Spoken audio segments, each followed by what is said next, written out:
오늘은 성령도 도우시나니 이런 제목으로 말씀 함께 나누겠습니다. 여러분들에게 먼저 질문을 하나 드리죠. 우리가 왜 기도할까요? 왜 기도합니까? 뭔가 우리가 필요한 것을 달라고 기도하죠.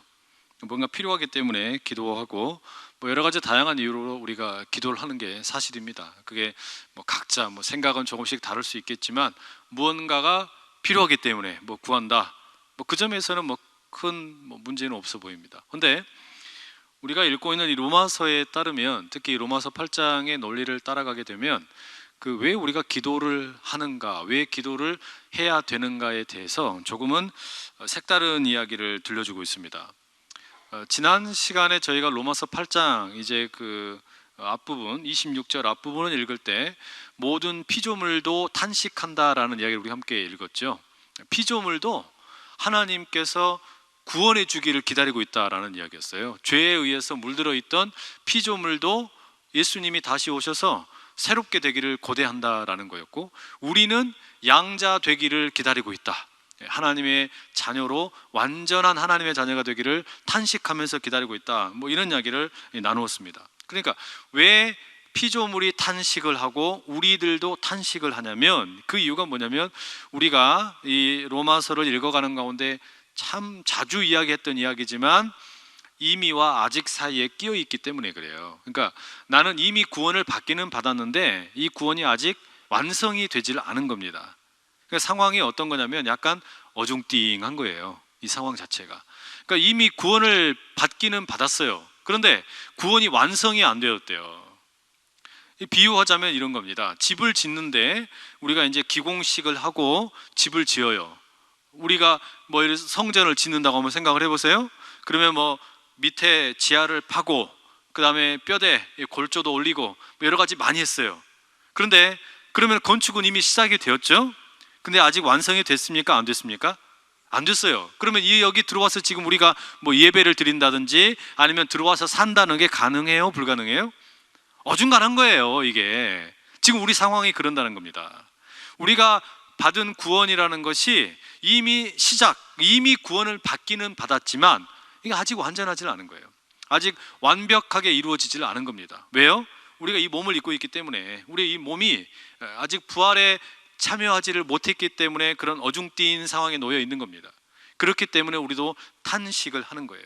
주님 빨리 오셔서 우리를 그렇게 주님이 부활하신 것처럼 우리도 그 부활에 동참하게 해주세요, 이런 바람을 갖고 있다라는 말이죠.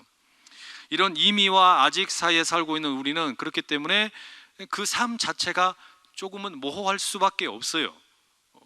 우리는 예수님을 아예 몰랐으면 상관없는데, 알기는 아는데 아직 그 예수님을 완전히 아는 것은 아니란 말이에요. 그러니까 예수님을 믿는 거예요. 믿는다라는 건 뭐냐면 다 모르기 때문에 믿는 거예요. 다 알지 못하기 때문에. 다 안다 그러면은 그걸 믿을 필요가 있습니까? 그냥 아는 거지, 그거는. 그죠? 다 안다 그러면 믿을 필요가 없어요. 근데 다 아는 것이 아니기 때문에, 모르는 게 있기 때문에 다 알지 못하지만 뭐 하는 거예요? 믿는 거예요.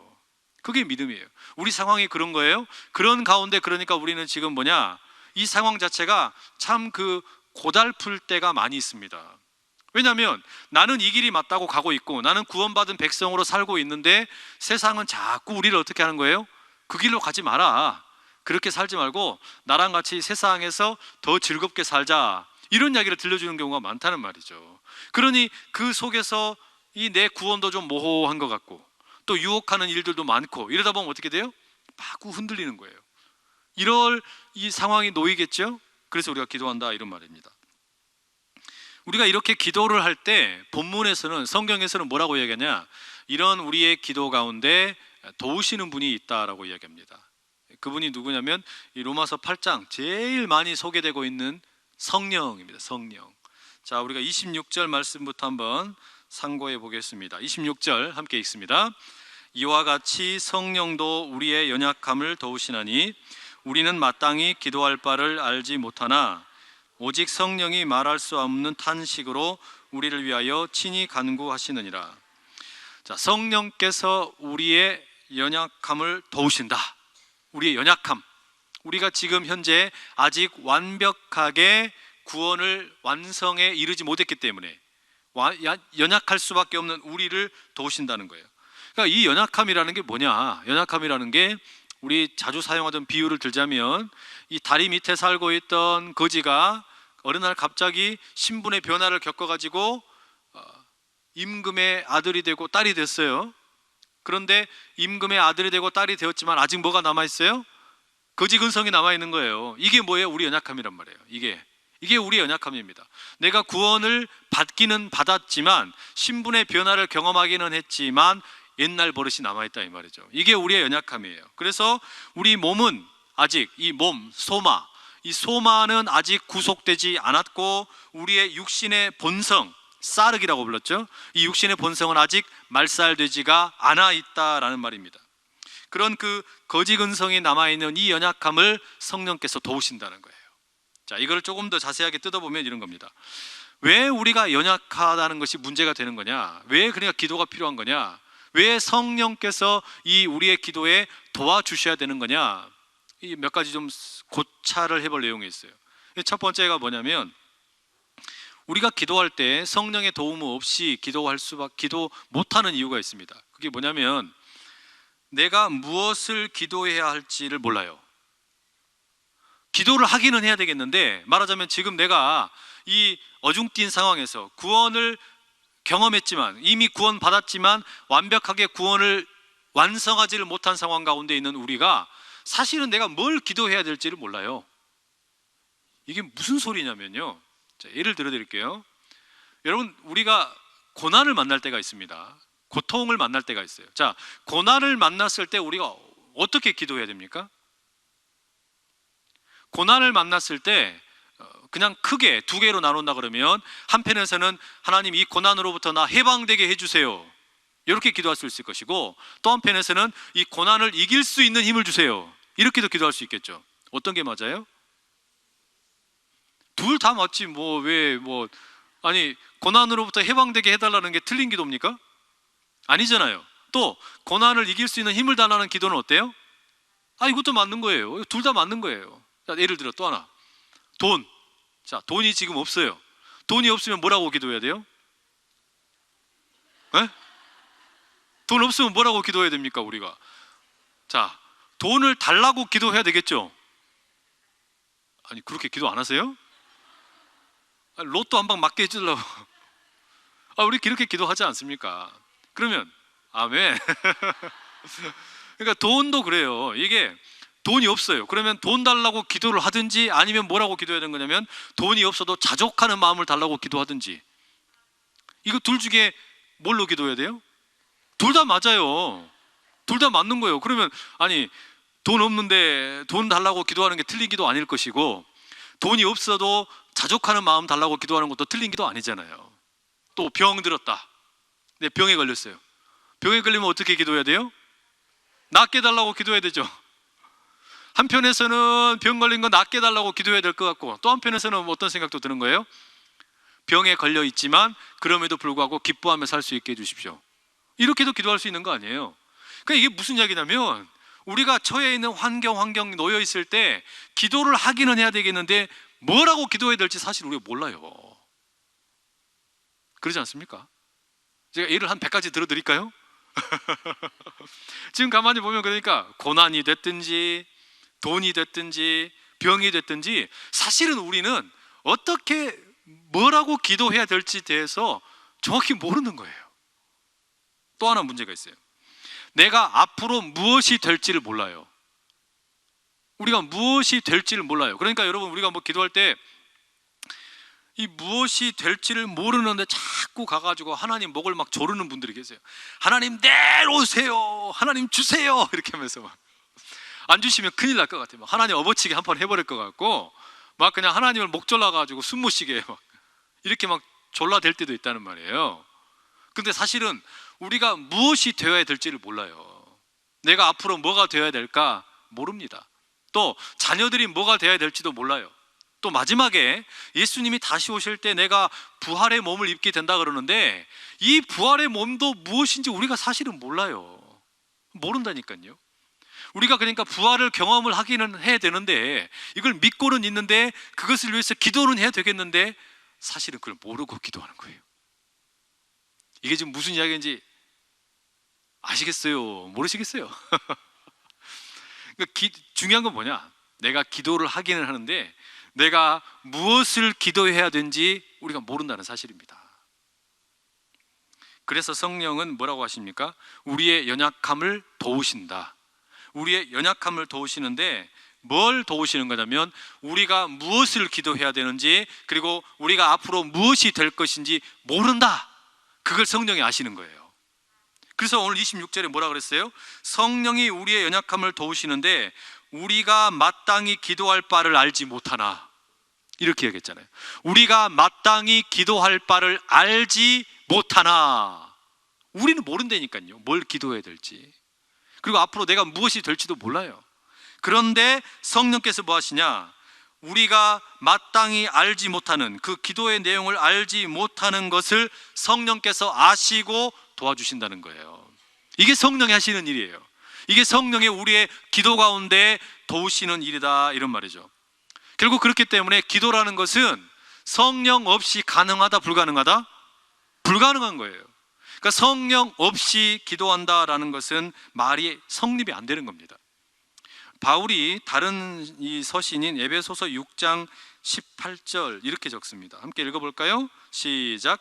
모든 기도와 간구를 하되 항상 성령 안에서 기도하고 이를 위하여 깨어 구하기를 항상 힘쓰며 여러 성도를 위하여 구하라. 자, 모든 기도와 간구를 하되 뭐라고요? 항상 성령 안에서 기도하래요. 성령 안에서. 언제요? 항상. 항상 성령 안에서 기도하라는 거예요. 무슨 말이냐면 성령 안에서 기도하지 않으면 그게 기도가 된다, 안 된다?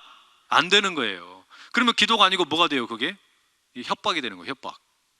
하나님에게 성령 안에서 기도 안 하면 무슨 일이 되는 거냐면 이게 협박이 돼요. 내놓으랍니까? 안 내놓으랍니까? 막 이러면서. 여러분, 우리가 은행에 가가지고 거래를 할 때 그 계좌에 내가 돈이 얼마 있는 걸 알죠? 그러면 그 계좌에 돈이 얼마 있으니까 뭡니까? 저 돈 좀 달라고, 이출금 해달라고 출금 요청을 하잖아요. 그러면 그때 이거를 딱 내밀어서 달라고 한단 말이에요. 이거는 뭐예요? 기도예요? 이건 기도가 아니죠. 이거는 뭐예요? 그냥 거래예요. 거래. 이건 그냥 금융 거래예요. 그런데 만약에 우리가 성령 안에서 기도하지 않으면 무슨 일이 생기는 거냐면 우리가 기도하는 게 이런 거래가 되어버리는 거예요. 하나님을 향해 거래하는 거예요. 하나님 막 목 조르면서 내놓으시오 이렇게 하면서 이런 일이 벌어지게 된다는 거예요. 그렇기 때문에 기도할 때 꼭 필요한 게 뭐냐? 성령의 임재를 사모하는 것, 그리고 성령의 도우심을 구하는 것. 이게 정직한 기도요, 겸손한 기도다, 이런 말이죠. 결국에 내가 기도할 때 나에게 가장 좋은 것이 내가 뭔지를 모르고 무엇을 기도해야 될지도 모르고 앞으로 내가 무엇이 될지도 몰라요. 그런데도 우리가 기도하면 성령께서는 뭐 하시냐? 우리가 마땅히 기도할 바를 알지 못하지만 그 우리가 모르는 그것을 성령께서 아셔서 우리를 위해 중보하신다, 이런 말이에요. 이게 성령이 하시는 일입니다. 자, 그것을 탄식하며 하신다고 했는데 27절에는 더 기가 막힌 말씀이 나와요. 자, 27절 함께 같이 읽어보겠습니다. 시작. 마음을 살피시는 이가 성령의 생각을 아시나니 이는 성령이 하나님의 뜻대로 성도를 위하여 간구하심이니라. 자, 마음을 살피시는 이 누구세요? 하나님이 우리의 마음을 살피시는데, 그러니까 우리의 기도를 들으시는데 그 하나님이 뭘 아신다고요? 성령의 생각을 아신답니다. 그러니까 우리가 이 마음의 어떤 생각을 아랜단 말이에요. 마음의 생각을 아뢰는데 거기에 누가 같이 달라들어서 중보를 해주냐면 성령께서 달라들어서 성령의 중보가 거기에 들어가는 거예요. 그런데 그 다음에 뭐라고 되어 있냐? 그 다음에 말씀이 기가 막힌 말씀이 나와요. 이는 성령이 하나님의 뜻대로 성도를 위하여 간구하신다. 성령이 어떻게 기도하신다고요? 간구하신다고요? 하나님의 뜻대로. 그 다음에 뭐라고요? 우리를 위하여.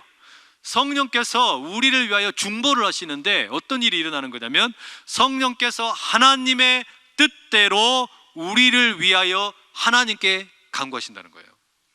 이게 무슨 이야기냐면, 자, 이제 우리가 이 성령과 기도의 관계에 대해서 좀 정리를 해보자면 이렇게 됩니다. 자, 첫 번째로는 성령이 우리의 연약함 때문에, 또 우리가 온전한 구원을 아직 이룬 것이 아니기 때문에 우리를 도우세요. 우리의 기도를 도우시는 거예요. 그 다음에 두 번째로는 성령이 우리가 무엇을 기도해야 할지 모르기 때문에 우리를 위해서 간구해 주세요. 중보자가 되시는 거예요. 그 다음에 세 번째, 간구를 하시는데 어떻게 하시는 거냐? 성령이 하나님의 뜻에 따라서 간구하신다. 성령이 하나님의 뜻에 따라서 간구하시기 때문에 하나님이 들으실까요? 듣지 않으실까요? 이 들으시는 거예요. 이게 무슨 이야기냐면, 보세요. 우리는 기도할 때 지금 무엇을 기도해야 될지 모르고 또 내가 어떻게 될지를 모르는 상태에서 기도합니다. 이건 뭐냐면, 화살을 우리가 양궁을 하는데 관역이 어디에 있는지를 정확히 모르는 거예요. 관역이 어디 있는지를 모른 채 막 쏘는 거예요. 그냥 우리의 기도가 그런 거예요. 막 흩어지는 거예요. 그런데 성령은 어떻게 하시는 거냐면, 그런 흩어진 우리의 기도를 어떻게 하는 거냐면 모아주시는 거예요. 모아가지고 어디로 가게 하는 거냐면 하나님의 뜻대로 기도해 주신다, 이런 말이에요. 예를 들어보죠. 여러분 보세요. 우리의 마음은 늘 왔다 갔다 합니다. 그러지 않으세요? 우리 결혼하시기 전에 이 여자냐 저 여자냐, 또 이 남자냐 저 남자냐, 왔다 갔다 하신 적 있다 없다? 있으신 분은 발가락 한번 쏙 들어보세요. 지금 이거 그냥 막 두 손 들고 그러면은 집에 가셔서 큰일 나니까. 여러분, 우리가 사람을 만나가지고요, 무슨 이야기를 하기는 해야 되겠는데 어떤 그 앞에 있는 사람에게도 이렇게 이야기해야 될까 저렇게 이야기해야 될까 고민된 적 있으세요? 없으세요? 있죠? 그게 우리 마음이에요. 그럼 여러분, 그럴 때도 우리가 그게 바로 뭐냐면 우리의 기도가 정리가 안 되는 거예요. 어떤 일을 딱 닥쳐가지고 기도를 하기는 해야 될 때 그냥 여러분의 기도는 막 직선으로 막 날아가던가요? 그러면 그 기도는 좀 문제가 있을 때가 많아요. 그게 그냥 하나님의 뜻이 맞는 것처럼 그냥 기도해 버리는 거거든요. 근데 우리는 모른단 말이에요. 갈팡질팡합니다. 어떻게 해야 될지를 몰라요. 앞에 있는 사람에게도 뭐라고 말해야 될지를 몰라가지고 이렇게 말할까 저렇게 말할까, 또 누군가와 약속을 할 때에도 또 여기서 만날까 저기서 만날까, 이런 고민들 된단 말이에요. 그게 우리가 기도의 언어로 이렇게 나열이 될 때 사실은 이것을 이야기하고 있는데 마음속에는 또 저것도 같이 꺼림직하게 이렇게 있는 경우들이 있어요. 안 그러세요? 나는 그러는데 아무도 안 그러시는 거예요. 저는 그래요. 저는 기도할 때 하나님, 이번 주에는 이렇게 설교할까요 저렇게 설교할까요? 맨날 이게 그냥 갈등이 막 일어나는데, 그러니 어떻게 해야 돼요? 이런 기도의 자리에 성령님을 초청을 하는 거예요. 성령님을 초청하시면서 성령께서 하나님의 뜻대로 내 기도를 이끌어 가시기를 구하는 겁니다. 누군가 사람을 만날 때도 우리가 그런 거 아니겠어요? 어떻게 말해야 될지 사실은 모르겠는 거예요. 그러니 성령님, 이 만남 가운데 성령께서 주장하여 주십시오. 그리고서 그 대화와 그 모든 분위기와 이것들을 다 어떻게 하는 거예요? 맡겨드리는 거예요. 그러면서 그것이 성령님의 운행하신 대로 이루어질 수 있도록. 그러니까 이게 내가 말하고 싶은 대로 막 그냥 뱉어내는 게 아니라 뭐가 있기를 원하는 거예요? 성령께서 이 대화의 주관자가 되시기를 구하는 거예요. 그럼 무슨 일이 생기는 겁니까? 입술이 제어가 되는 거죠. 입술이 아무렇게나 움직이지 않게 된단 말이에요. 이게 우리가 말하자면 지금 기도에 성령을 반드시 초청해야 되는 실제적인 예란 말입니다. 그러니 여러분, 가만히 생각을 해보면 결국은 우리의 기도라는 것이 응답받지 못하는 기도는 없어요. 응답받지 못하는 기도가 왜 없냐? 우리가 기도를 했는데 응답받지 못했다라고 생각하는 것은 어떤 겁니까? 내가 원하는 것이 안 받아진 거죠. 하나님 뜻대로. 그런데 내가 원하는 대로 기도를 했는데 사실은 내 옆에 계시는, 내가 성령님을 초청해서 기도했다면 성령께서는 내 뜻대로 기도하지 아니시고 누구 뜻대로 해요? 하나님 뜻대로 중보를 하시는 거예요. 내 기도에 내가 성령님을 초청했다면 성령님 나를 도와주시고 내 기도에 함께 해주셔서 중보자가 되어 주십시오 라고 기도하게 되면, 그때는 내 뜻대로 기도해도 성령께서 그것을 하나님 뜻대로 아뢰시는 거예요. 그러면 하나님께서 그 하나님 뜻을 들으시고 성령의 뜻을 감찰하셔서 그대로 응답해 주시겠습니까? 안 하시겠습니까? 응답해 주시는 거예요. 근데 이게 내 뜻대로 응답되지 않았다고 생각하니까 기도 응답이 없다라고 생각을 하는 거지, 하나님은 응답을 하시는 거예요. 예를 들면 이런 겁니다. 자, 내가 지금 돈이 없어요. 그런데 돈이 없어서 하나님 저 돈을 좀 주세요라고 기도했어요. 그런데 성령께서 중보하시는 자리에서 지금 너는 돈이 100억이나 있는데 뭔 돈이 더 필요하냐? 그러니 너는 그냥 자족해라, 이런 마음으로 성령께서 중보하셨어요. 그러면 하나님의 응답이 No 이렇게 왔으면 그게 기도 응답입니까? 아닙니까? 그 기도 응답이에요. 하나님의 뜻을 보여주시는 거란 말이에요. 그러니 우리가 성령의 도우심 없이 기도한다라는 것은, 그것은 결국은 그리스도인이 되지 않겠다라는 것과 같습니다. 여러분, 예수님께서 하나님께로 올라가실 때, 이제 하늘로 올라가시기 전에 제자들에게 뭐라 그러셨어요? 보혜사 성령께서 너희에게 오시면 내가 가르쳐 잃는 것을 모두 다 깨닫게 하실 것이다. 내가 누구인지 알게 하실 것이다. 내가 이야기한 것들 다 알게 할 것이다. 그 성령이 너희들에게 보혜사가 되셔서 그렇게 일러줄 거라고 말씀하지 않으셨어요? 그러니까 이 성령께서 함께 하셔야 예수님이 누구인지 알게 되고 하나님의 뜻을 구하는 것이 가능해진다라는 이야기예요. 그렇기 때문에 뭐 성령 없이 목회해라, 성령 없이 기도해라, 성령 없이 구역장해라, 성령 없이 항존 직분자 되어라, 성령 없이 교회 세워라, 성령 없이 사업해라, 이거는요 예수 믿는 사람들에게 최악의 저주입니다. 성령 없이 기도해라, 뭐 목회해라, 뭐 성령 없이 사업해라, 이건 예수 믿는 사람들에게 최악의 저주예요. 있어서는 안 되는 말이란 말이에요. 그러지 않겠어요? 성령 없이 어떻게 우리가 삽니까? 이게 불가능한 일이죠. 자, 그러면 여러분들 중에 아마 이런 의아한 생각이 드신 분도 계실 겁니다. 아니, 성령께서, 내가 이렇게 구했는데 성령께서 내 뜻대로가 아니라 하나님 뜻대로 하나님께 아뢰셔가지고, 그러면 성령께서 다 아시는데 뭐 하려고 그러면 내가 이렇게 기도하게 하실까? 성령께서 다 아시면 그냥 직접 해버리시지, 이런 생각 들지 않으시겠어요? 그죠?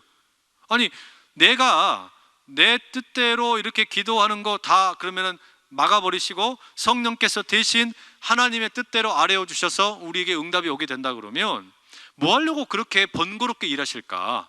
그냥 하나님께서 직접 일하셔도 되고 성령께서 일하셔도 될 텐데 왜 그렇게 하실까요?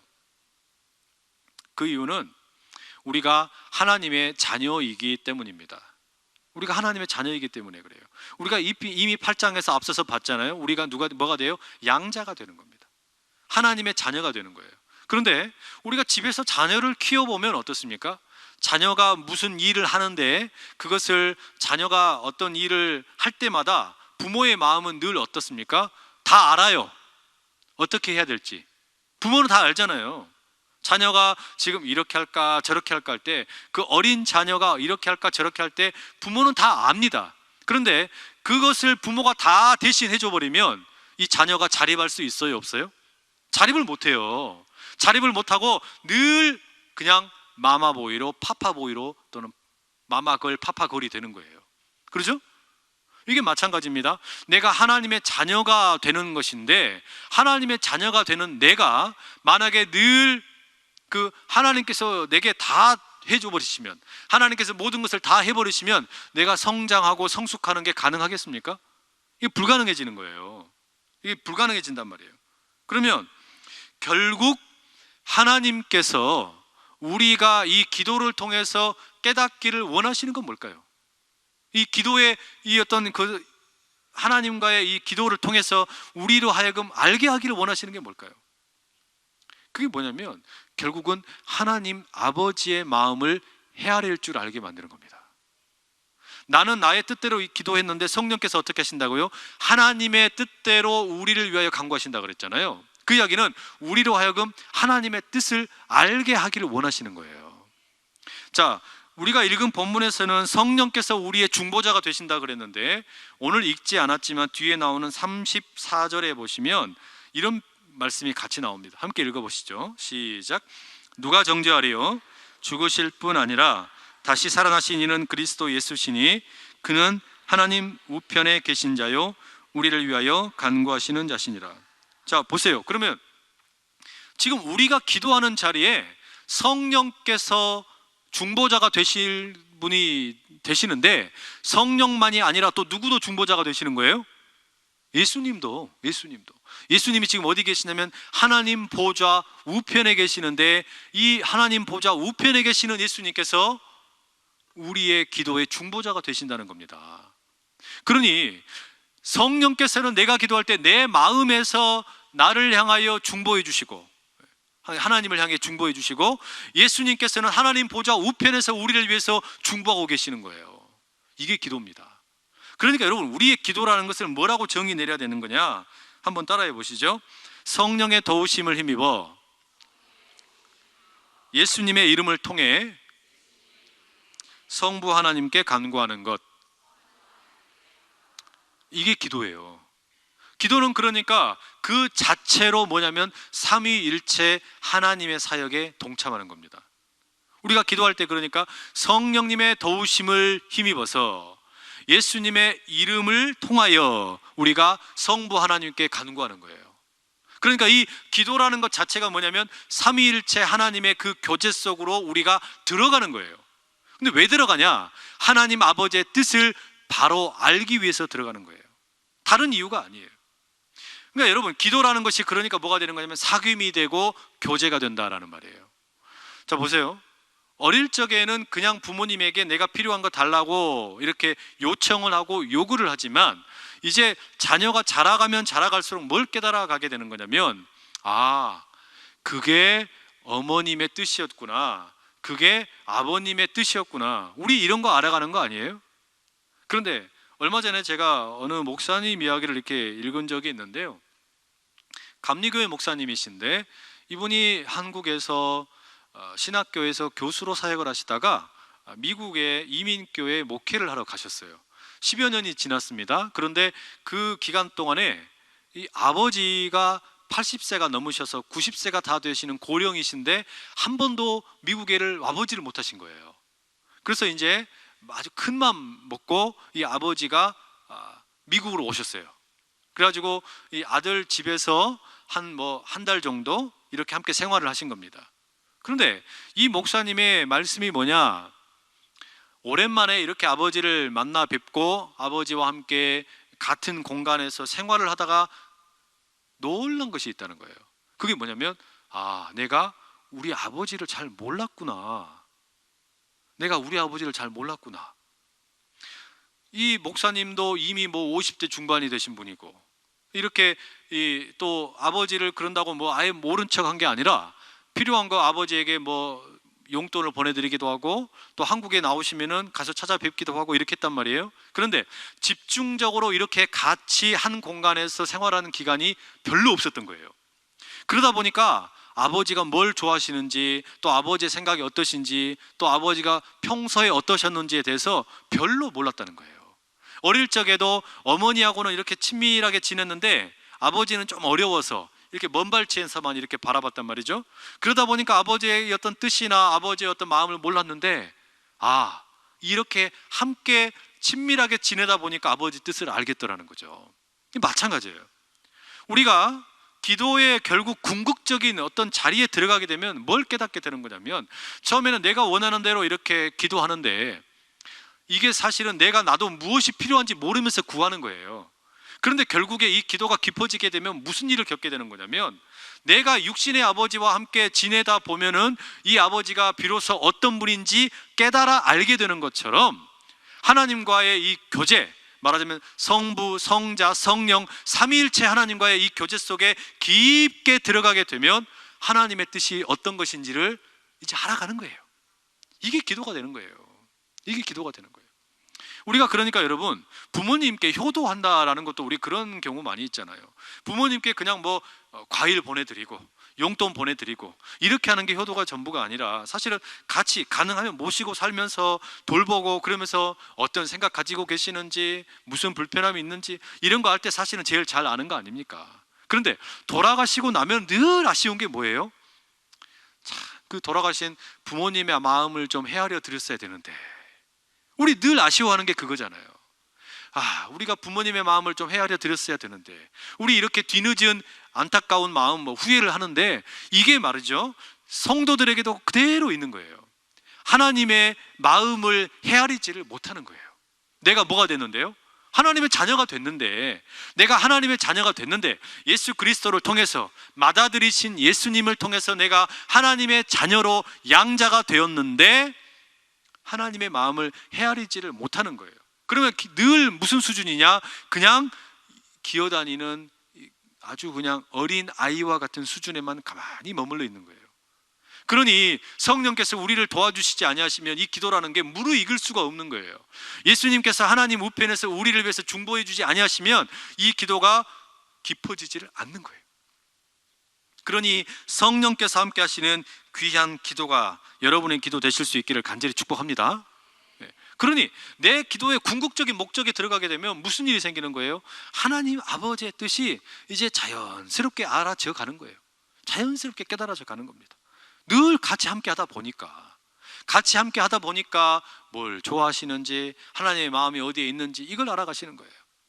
제가 교회에 부임해가지고 몇몇 분들 이렇게 식사 같이 이렇게 할 때 있잖아요. 같이 식사하고 나면은 이제 제가 먹으면, 어떤 걸 먹으면은 목사님이 어디에 젓가락에 자주 가더라, 요거 알아가지고 그거를 제가 좋아한다라고 생각해갖고 이렇게 하시고 그러신 분들도 계시더라고요. 그런 거 좋아하시는 것 같더라, 이렇게 이야기하고 계신 분도 계시더라고요. 그게 여러분 정말 이 별 볼 일 없는 목사의 그 어떤 취향, 어떤 좋아하는 음식, 이런 것에 대해서도 여러분들이 유심히 보고 계시다가 그런 거 이렇게 막 반응을 하시는데, 그거는 저는 신경 안 써도 괜찮은데, 우리가 진짜 봐야 될 건 뭡니까?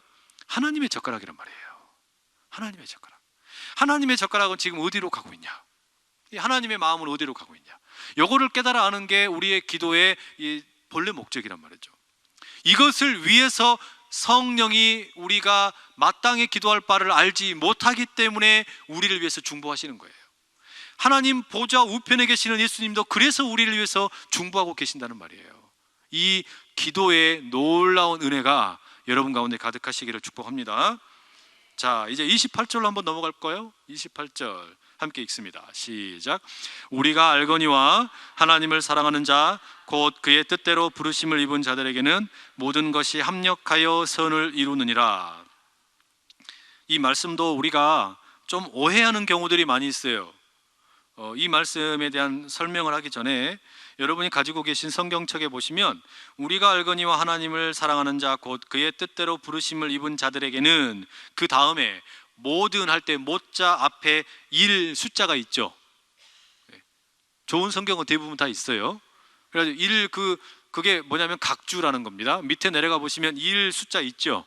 거기에는 어떤 사본에 이렇게 해가지고 하나님이 모든 것을 합하여 선을 이루시느니라 이렇게 적혀 있어요. 자, 그렇게 읽어보는 게 저는 더 맞다고 생각을 해요. 그렇게 한번 읽어볼게요. 자막에 나옵니다. 함께 읽습니다. 시작. 우리가 알거니와 하나님을 사랑하는 자 곧 그의 뜻대로 부르심을 입은 자들에게는 하나님이 모든 것을 합하여 선을 이루시느니라. 앞에랑 두 번째 거랑 무슨 차이가 있어요? 하나님이라는 것이 주어로 들어가 있죠. 첫 번째 거에는 없었어요. 모든 것이 합하여 선을 이룬다 이랬는데, 방금 우리가 읽은 것은 어떻게 되어 있냐면 하나님이 모든 것이 목적어가 되어버렸어요. 하나님이 모든 것을 합하여 선을 이루신다 이렇게 되어 있죠. 그죠? 근데 이 차이가 뭐냐? 예를 들면 이런 겁니다. 우리가 모든 것이 합력하여 선을 이룬다 그럴 때 종종 이렇게 말씀하시는 경우들이 있어요. 이게 오해해가지고 나를 이렇게 좀 뭐라 그럴까요? 변호하려고 이용하는 말씀으로 사용할 경우가 많아요. 예를 들면 내가 이렇게 삐딱하게 행동해놓고 뭔가 이렇게 잘못된 거 있어놓고 이렇게 해놓고서는 뭐라 그러냐면 모든 것이 합력하여 선을 이룹니다 이런 거예요. 이러면 돼요, 안 돼요? 이러면 안 되죠. 그러니까 잘못한 것은 잘못한 것대로 그냥 그거는 돌이켜야 되는 거지, 그걸 합력하여 하나님이 선을 이루시는 그걸 도구 삼아 하셨다 그렇게 이야기하면 안 돼요. 그거는 잘못한 거지. 그죠? 무슨 이야기인지 이해되세요? 그러니까 내가 오히려 하나님은 어떻게 하신 거냐? 내가 가야 되지 말아야 될 길인데 갔어요. 그런데도 어떻게 하신 거예요? 하나님은 이거를 우리 젊은 사람들의 전문 용어로 뭐라고 하냐면 하드 캐리 해가지고 끌고 가시는 거예요.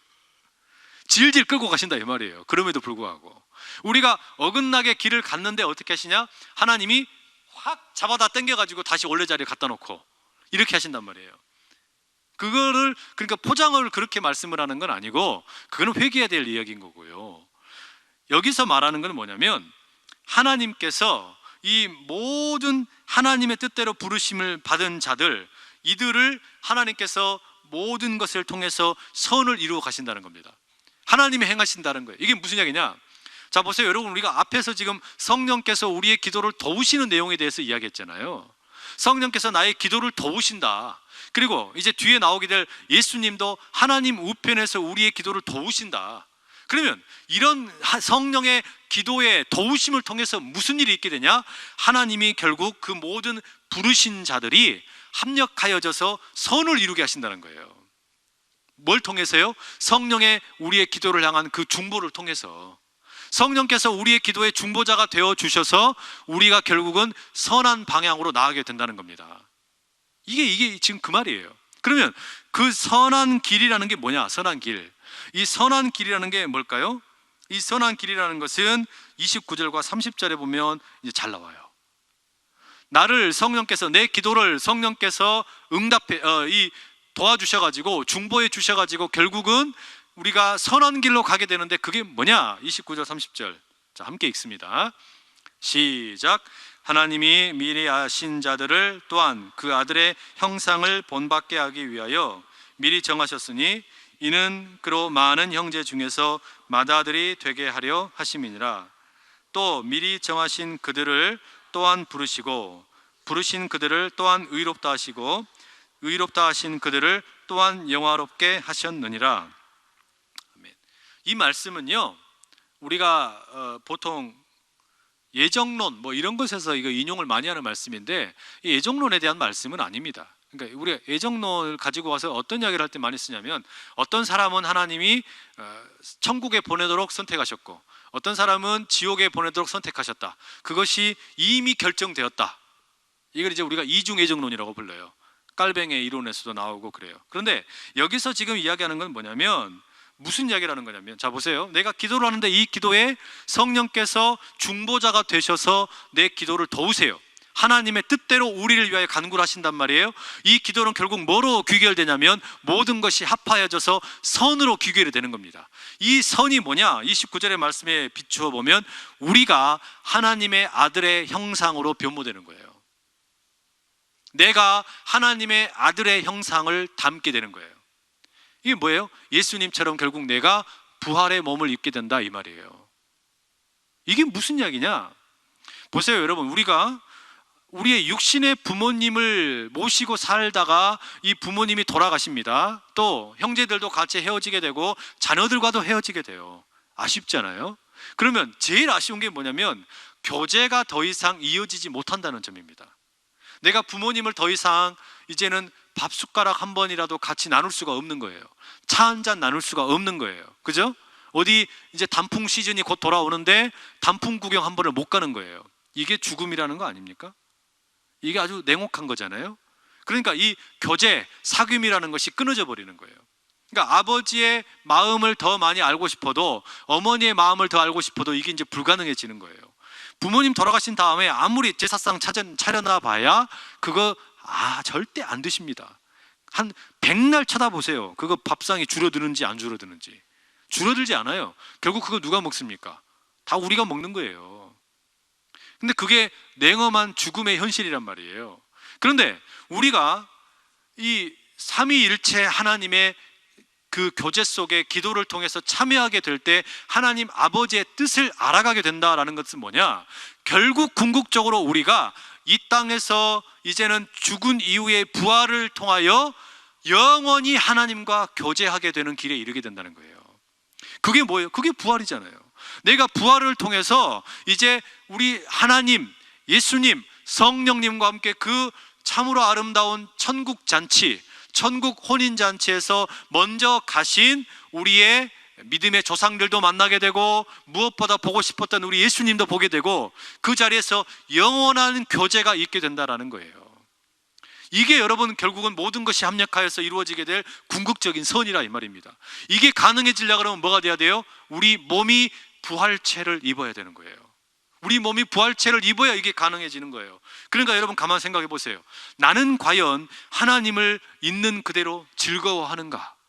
나는 하나님을 즐거워하는가? 나는 예수님을 참으로 즐거워하고 그 예수님과 교제하기를 기뻐하는가? 이게 없으면 여러분 천국 가면은 정말 답답하실걸요? 재미가 없는 거예요. 왜냐? 거기서는 날마다 하는 게 뭐냐면 하나님과 예수님과 성령님과 교제하는 게 우리 날마다 하는 일이거든요. 우리 그거 하러 가는 거예요. 이게 모든 것이 합력하여서 이루게 될 궁극적인 선, 가장 아름다운 일이다 이 말이에요. 그런데 우리가 보세요. 기도할 때 이것을 구하지 못하고 이 세상에서 향유하고 기뻐할 것들만 누리게 되면 진짜 우리가 영원토록 누려야 될 하나님을 기뻐하게 되는 이 기쁨을 누리지를 못하는 거예요. 그러니 하나님 아버지의 마음을 여기서부터 깨달아 알고 그걸 즐거워하는 것이 필요하다 이 말이에요. 그러니 여러분 웨스트민스터의 이 신앙 고백의 첫 번째가 뭐예요? 사람됨의 목적이 뭐냐? 하나님 아버지를 영원토록 즐거워하는 것입니다. 우리 그렇게 이야기한단 말이에요. 그게 우리의 사람됨의 궁극적인 목적이라는 말이에요. 그러니 그것을 위해서 우리가 결국 이 기도를 통해서 나아가게 된다 이 말이에요. 근데 그 길을 나아가는 게 뭐냐? 내가 부활체를 입게 되는 거예요. 그걸 지금 노래하고 있는 겁니다. 그래서 지금 그 이야기를 뭐라고 말하는 겁니까? 바로 그들을 미리 정하셨고 그들을 부르셨고 부른 그들을 의롭다고 하셨고 그 의롭다는 그들을 영화롭게 하셨다는 거예요. 영화롭게 된다는 게 뭐예요? glorify. 예수님께서 변화산에서 변화되신 것을 보고서 베드로가 깜짝 놀랐던 것처럼 또 예수님께서 부활하셔서 부활의 몸을 입고 제자들에게 나타나셨을 때 제자들이 얼마나 화들짝 놀랐습니까? 부활의 몸을 보니까 이거는 세상에서는 본 적이 없는 영광이란 말이에요. 바로 그것을 우리에게도 어떻게 하시겠다는 거예요? 우리에게도 그 영화로움을 허락하시겠다는 거 아닙니까? 이게 모든 것이 합력하여서 결국 우리에게 찾아오게 될 선이다 이런 말이에요. 이게 여러분에게 기도의 궁극이 되고 믿음의 궁극이 되고 신앙의 궁극 되기를 축복합니다. 그러니 여러분 이 땅에서 우리가 이제 막 기도하고 열렬히 바랄 때 우리는 이렇게 기도해야지 이제 우리가 성공하는 거예요. 뭐냐? 내가 하나님 이 땅에서 하나님을 더 많이 기뻐하고 하나님을 더 많이 향유하고 예수님을 즐거워하고 성령님과 동행하는 것을 참 기뻐할 줄 아는 그런 사람 되게 해주십시오. 이 기도하는 게 여러분 우리가 복받는 비결입니다. 보세요. 내가 그렇게 그런 것들을 기도하는 게 뭐냐? 예수님께서 주기도문에서 아버지의 나라와 아버지의 이름을 영화롭게 하는 기도를 먼저 드렸잖아요. 그리고 나서 뭐라 그래요? 뜻이 하늘에서 이루어진 것처럼 땅에서도 이루어지게 해주십시오 이렇게 기도했잖아요. 그 기도가 그 기도예요. 하나님 제가 날마다 우리 하나님을 더 많이 기뻐하게 해주시고 예수님을 즐거워하게 해주시고 성령님과 동행하는 것이 내 인생에 제일 기쁨 되게 해주세요. 이렇게 기도하게 되면 무슨 일이 생기냐? 자연스럽게 하나님께서 그러면 이제 이 땅에서도 우리에게 충만한 복을 더해 주신다 이 말이에요. 이 땅에서 고난을 만나고 어려움을 만나도 능히 이길 수 있는 마음의 여유도 주시고 또 우리에게 부족한 것도 채워주시고 예수님 다른 데서도 뭐라 그러셨어요? 너희는 먼저 그의 나라와 그의 의를 구하라. 그리하면 이 모든 것을 너희에게 더하시리라. 이게 여러분 이게 실제가 돼야 돼요. 이게 실제가 되려면 어떻게 해야 되냐? 다른 거 없다니까요. 내가 하나님을 영화롭게 하고 그 하나님을 기뻐하겠다. 그리고 내가 하나님과 영원토록 교제하는 것을 내 인생 최고의 목적으로 삼고 살겠다. 내가 그 하나님과 내가 부활의 몸을 입게 될 때 그것이 내 인생의 제일 좋은 기쁨으로 알고 살겠다. 그러면 여러분의 인생이 복이 넘치게 될 줄로 믿습니다. 그러면 수지 맞은 거예요. 이제. 그러면 예수님께서 우리가 이뻐 죽겠네 막 이러시는 거예요. 이뻐 죽겠네 막 이러면서 니는 어찌 그렇게 내 마음을 잘하냐 막 그러면서 그냥 주머니에 찔러놨던 돈도 막 확 쏟아주시고 이래야지 뭔가 거래가 되는 거지. 처음부터 가가지고 막 예수님 목전에서 내놓으시죠. 빨리 내놓으시죠. 이러면은 아이고 주고 싶다가도 안 줘버리죠.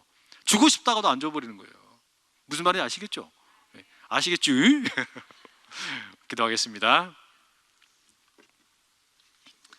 사랑하는 아버지 하나님, 하나님께서는 우리가 기도할 때 우리의 기도를 도우시기 원하셔서, 우리의 기도가 성숙해지기 원하셔서 성령께서 우리의 기도를 도우시고, 또한 예수님께서도 하나님 우편에서 우리를 위하여 중보하시는데, 이 기도를 통해 우리의 기도가 더욱더 깊어지고 성숙되어 하나님을 참으로 영화롭게 할 수 있고 하나님을 즐거워하고 그 하나님을 향유할 줄 아는 복된 은혜가 우리에게 있게 하여 주시옵소서. 그래야 주님, 결국 모든 것이 합력하여 선을 이루게 된다는 것, 내가 부활의 몸을 입게 되어 영원토록 하나님을 기뻐하는 그 아름다운 기뻐함의 교제 속에 들어가게 하여 주시옵소서. 예수님 귀하신 이름으로 기도합니다. 아멘.